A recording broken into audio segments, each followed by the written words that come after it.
He's in his 15th Major League season. 2-1 from Povich. Off the glove of the shortstop Henderson into left field. So the leadoff man is on for the... Welcome back to Baseball Extra. Tonight, we are diving deep into a game that felt less like a regular season matchup and more like a postseason preview. The New York Yankees are in Baltimore, starting a massive 7-game stretch against the Orioles over just 10 days. A real test to finish off the season. And what a way to kick it off. We saw power, precision, and an MVP caliber performance. All right, let's set the scene.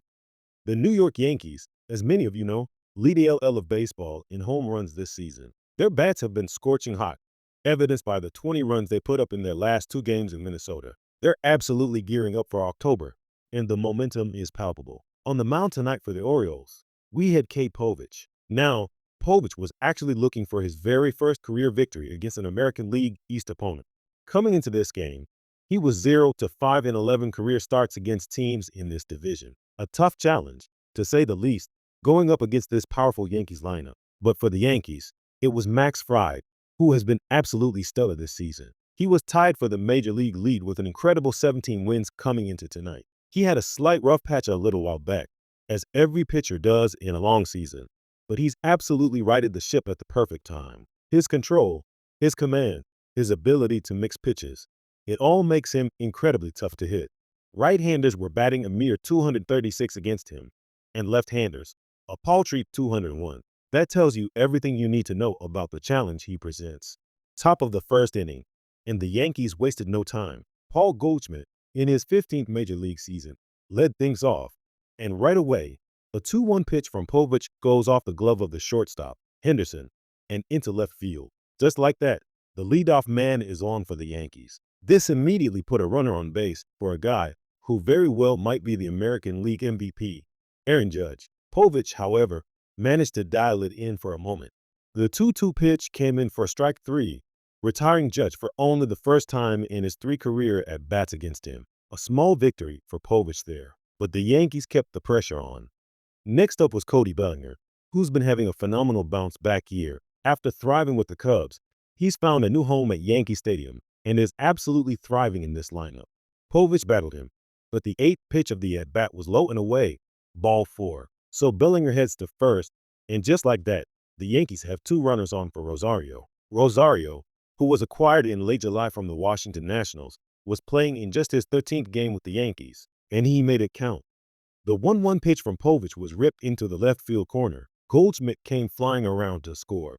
Bellinger rounded third and headed home. Rosario drove in 2 runs, and just like that, the New York Yankees were up 2-0. It's incredibly hard for a player to sit on the bench for a week or more and then step into a starting role and produce immediately. But Rosario has done that every single time he's been given the opportunity.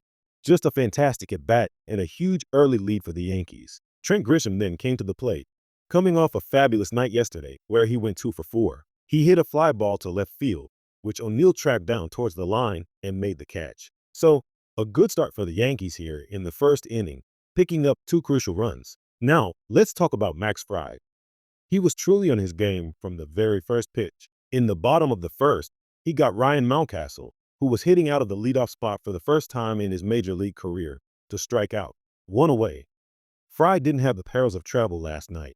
He actually left early, getting that extra rest, and it showed. With 2 outs, he faced Connor Henderson, who hit a fly ball out to short left field in foul territory. Cabby, the catcher, made a fantastic catch right at the edge of the track and the grass. A beautiful inning, a fine start for Max Fried.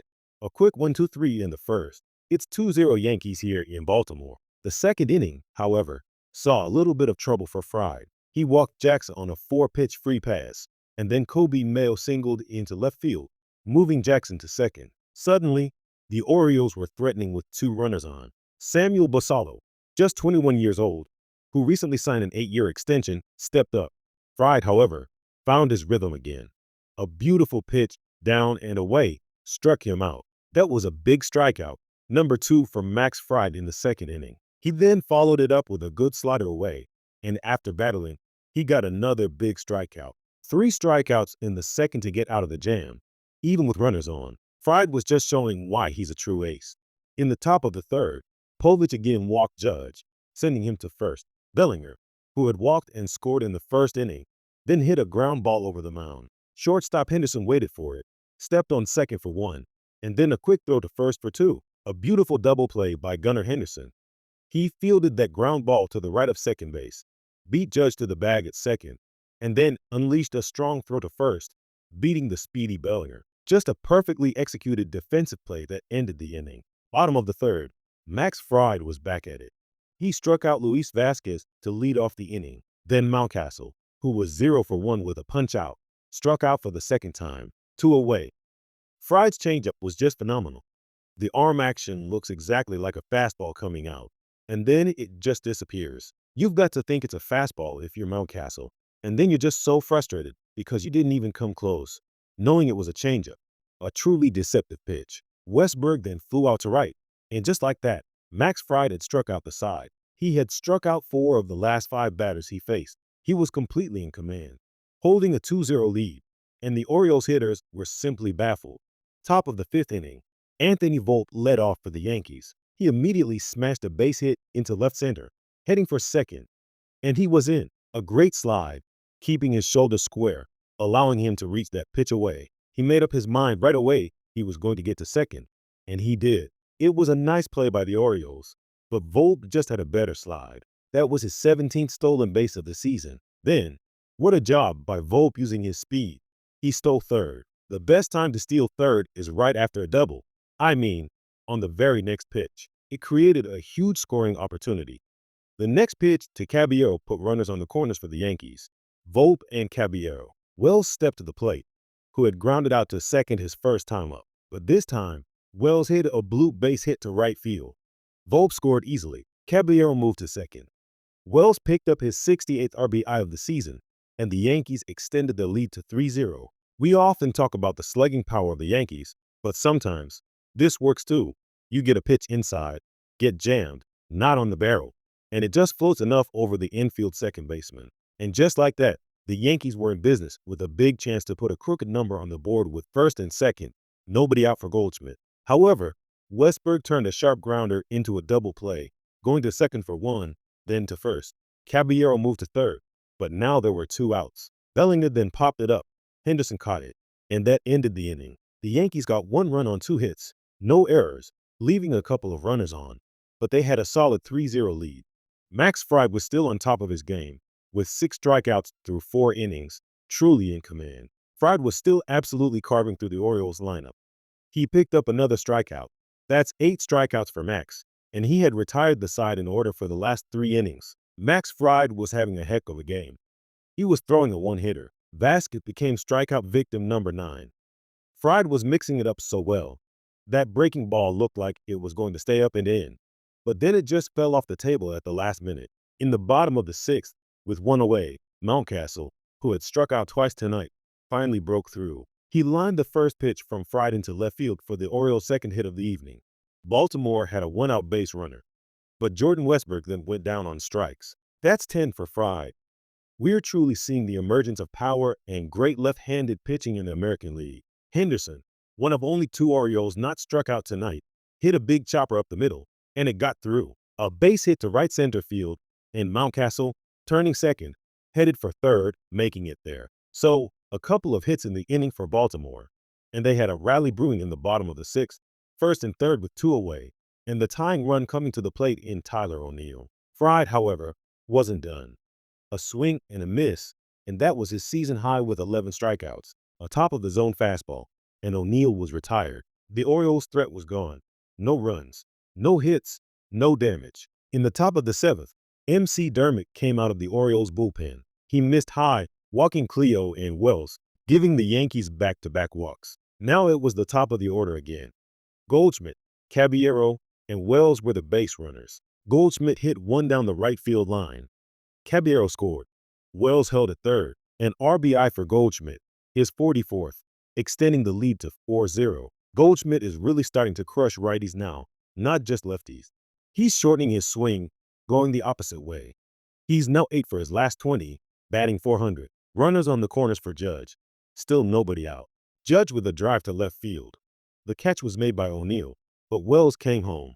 A sacrifice fly. Another run batted in for Judge, and it was now 5-0. Then another base runner, the third walk in this inning. Now there were runners at first and second for Carlos Stanton. Stanton with a base hit down the left field line. Around third was Goldschmidt. He scored. Around third was Bellinger. He scored. And Stanton was at second. The New York Yankees led 7-0. They had absolutely blown things open with 4 runs here in the 7th inning. When you make a mistake in location and the ball doesn't do what it's supposed to do, the hitter has the advantage, and the Yankees capitalized big time. Back to Max Fried in the bottom of the 7th. What a night it had been for him. He already had a season-best 11 strikeouts. Mayo then struck out, and Fried matched his career high with strikeout number 13. He had been absolutely on his game. That slider, down and in, was just tough to hit. A bouncing ball up the first baseline. Wells grabbed it, threw, and got him. Nice play, 1-2-3, and the Orioles went down in the 7th. Blackburn came in to finish things off for the Yankees, pitching a 1-2-3 after Fried struck out 13 in 7 incredible innings. Jeremiah Jackson, who had walked in the 2nd and struck out twice, stepped up looking to close things out. A 2-2 pitch, right back to Blackburn. And that will do it. The Yankees win the first of 4 here in Baltimore by a 7-0 score. Max Fried becomes the first 18-game winner in Major League Baseball this season. What an amazing pitching performance to kick off this critical series. This was a phenomenal performance from the New York Yankees, showcasing their powerful offense and truly dominant pitching. If you enjoyed this deep dive, please make sure to like this video and subscribe to Baseball Extra for all your in-depth Yankees analysis and MLB insights. We'll be back with more breakdowns soon.